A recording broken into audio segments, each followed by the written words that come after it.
بسم اللہ الرحمن الرحیم نحمدہ ونصلی علی رسولہ الکریم قال اللہ تبارک و تعالی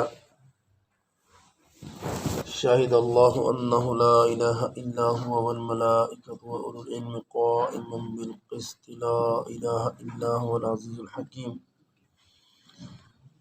وقال تعالی والذین اوتوا العلم درجات صدق اللہ العظیم۔ قرآن پاک سیکھنا سکھانا یہ بہت عظمت والی بات ہے۔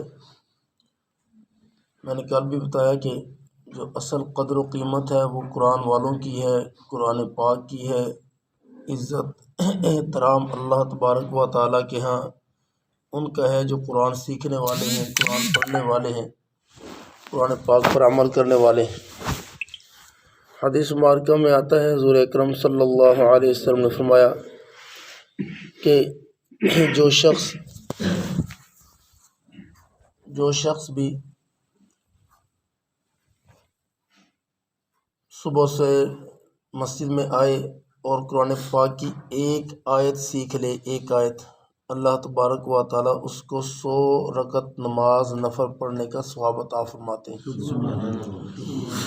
اور جو 2 آیتیں سیکھے اس کو 200 نفل پڑھنے کا، 3 آیتیں سیکھے 300 رکعتیں پڑھنے کا ثواب اس کو اللہ تعالیٰ عطا فرماتے ہیں۔ اسی طرح ایک اور حدیث مبارکہ میں آتا ہے، فرمایا کہ جو شخص صبح سویرے مسجد میں آتا ہے اور قرآن پاک کی ایک آیت سیکھتا ہے، اللہ تبارک و تعالیٰ اس کو اتنا ثواب عطا فرماتے ہیں گویا کہ اس نے ایک اونٹ اور اونٹنی کا جوڑا اللہ تبارک و تعالیٰ کے راستہ میں قربان کر دیا۔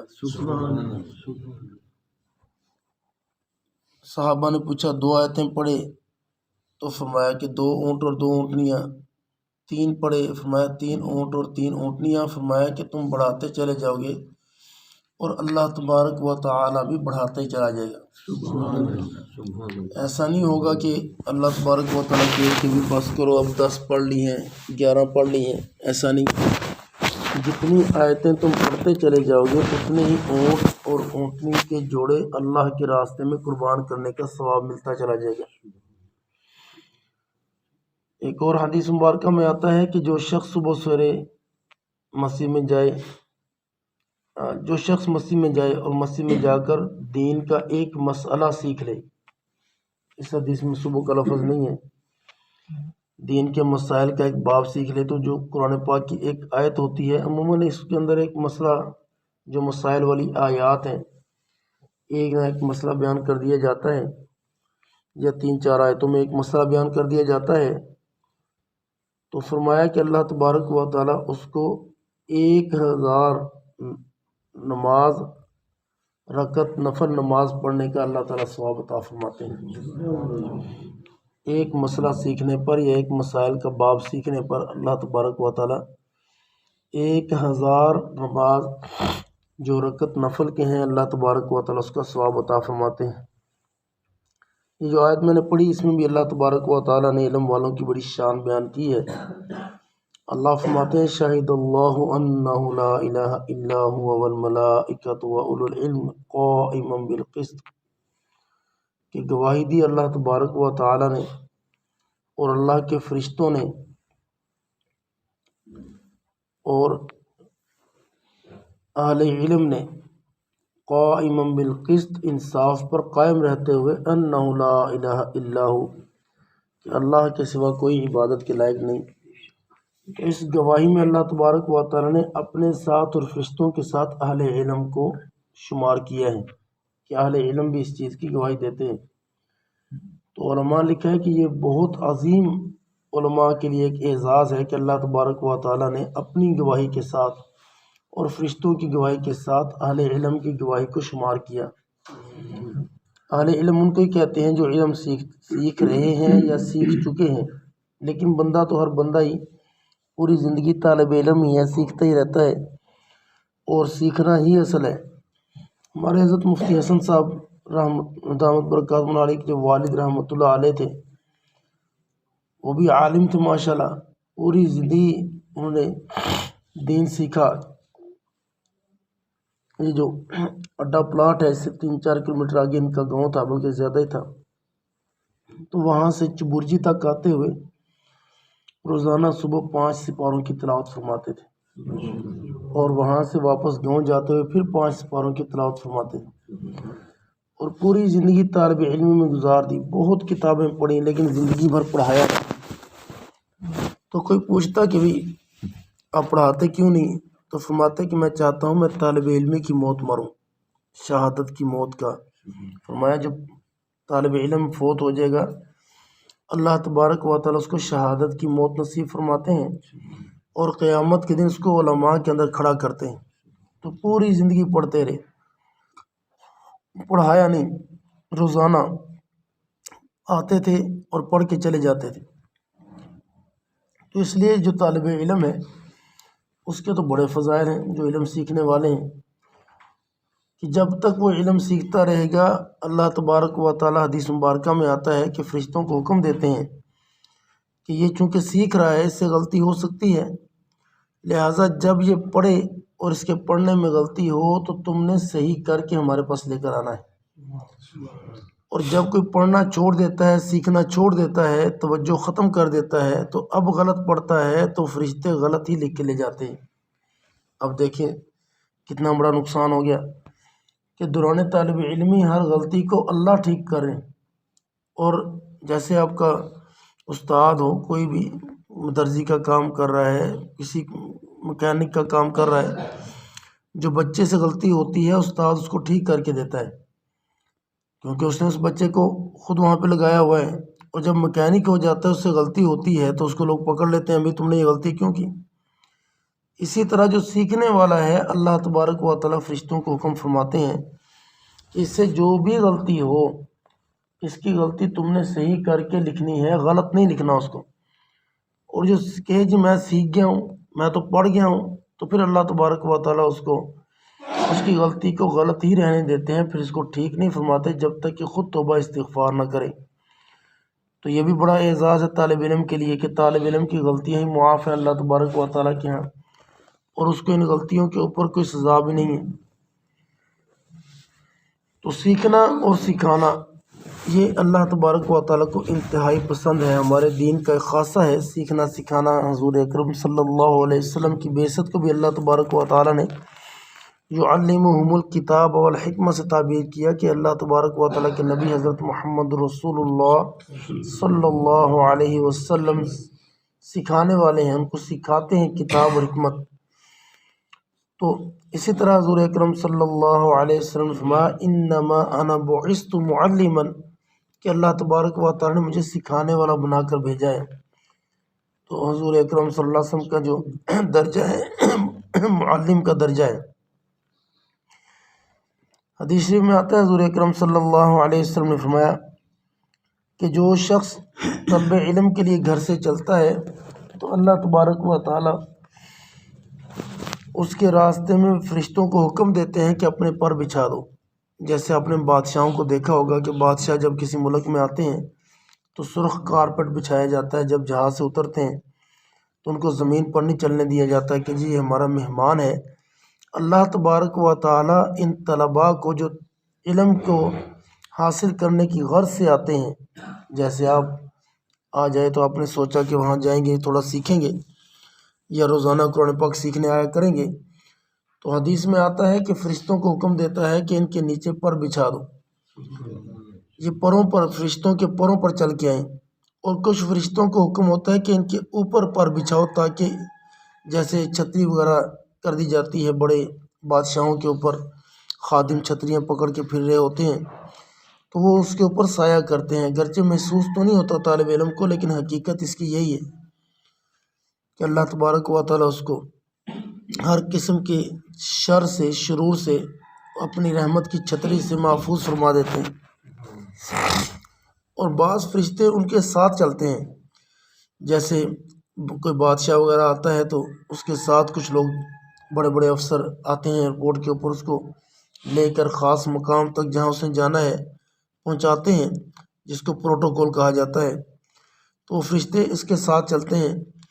حدیث میں آتا ہے وہ جو فرشتے ہیں، کیونکہ اب ان کا تعلق تو اس کے ساتھ چلنے سے ہے، تو وہ بھی محبت کی وجہ سے اور برکت لینے کے لیے اس طالب علم کی برکت حاصل کرنے کے لیے اپنے پروں کو اس طالب علم سے ملتے ہیں۔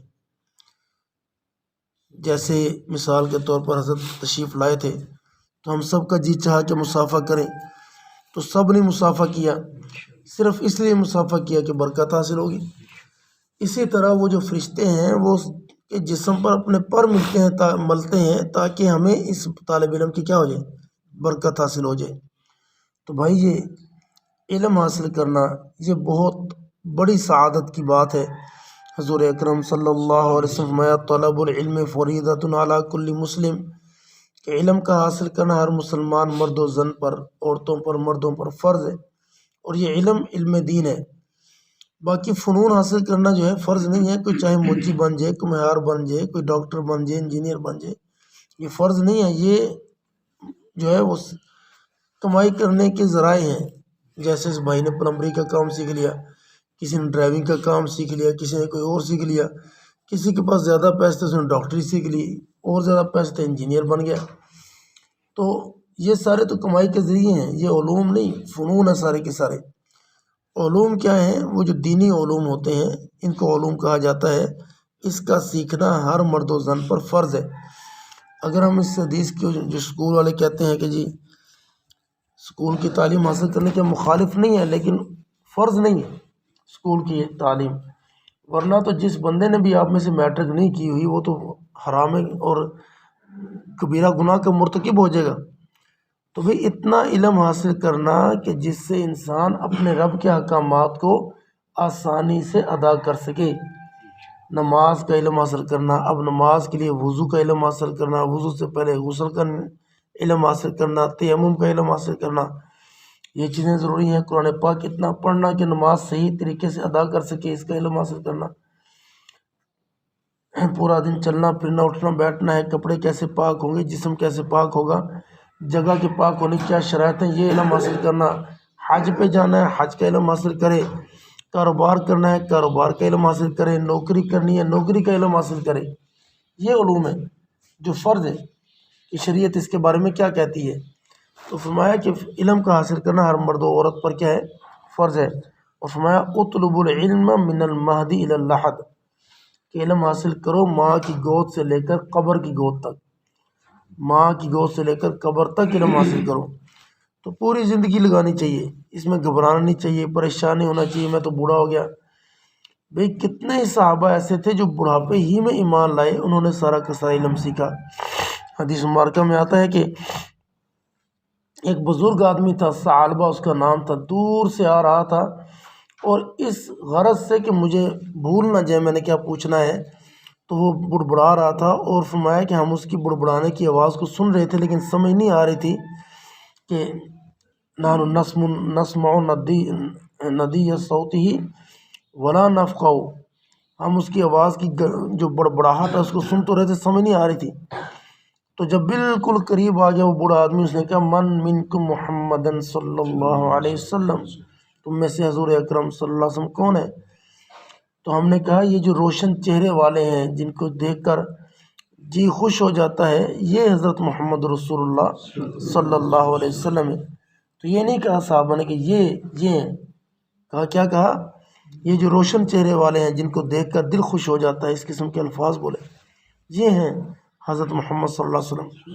تو اس نے آ کر حضور اکرم صلی اللہ علیہ وسلم کو کہا کہ میں لمبی حدیث سے مختصر کر رہا ہوں کہ میں جو آپ سے پوچھوں گا سختی کروں گا پوچھنے میں، تو آپ نے اس پر برا نہیں منانا۔ تو فرمایا کہ نہیں میں برا نہیں مناؤں گا۔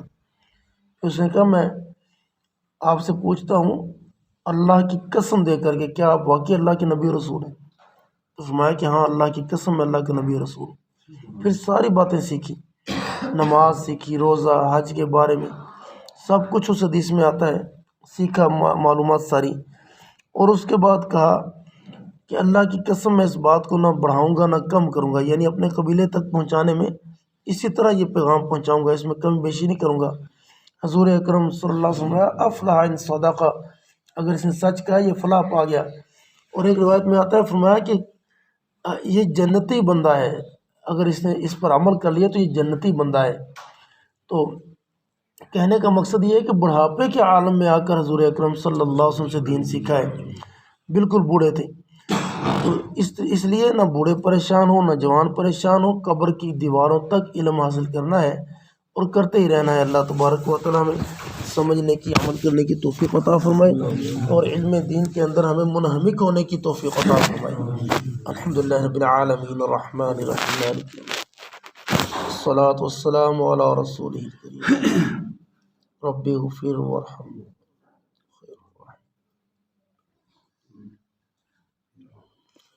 ہاں وہ لفظ تھے نحن نسمع طوی صوتہ ولا نفقہ، کہ ہم ان کی بربڑاہٹ کو تو سن رہے تھے لیکن ہم اس کو سمجھ نہیں سک رہے تھے کہ کیا کہہ رہے ہیں۔